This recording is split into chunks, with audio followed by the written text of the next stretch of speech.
aplauso, no os privéis, no os privéis. Que ya habéis echado toda la siesta, yo creo, ¿no?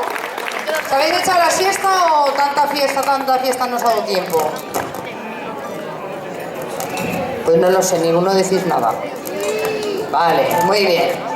O sea, que habéis aprovechado de que tenéis aquí la familia, sí señor. Bueno, pues vamos a comenzar un poquito tarde. Hemos esperado ya a que todos salierais, a que la comisión de fiestas está por ahí danzando, que estaba recogiendo también alguna cosica, a ver si les daba tiempo de llegar. Y a que también esa nube que andaba por aquí que se fuera a ver qué es lo que pasaba. Bueno, pues somos el Grupo de Ciudad de los Amantes. Hacía muchos años que no veníamos por aquí. Este año tenemos el placer de estar con todos vosotros. Esta mañana ya hemos estado en misa también acompañando a mucha de la gente que estáis aquí. Y hemos comido corriendo y aquí estamos otra vez. A ver qué os parece lo que vamos a hacer esta tarde.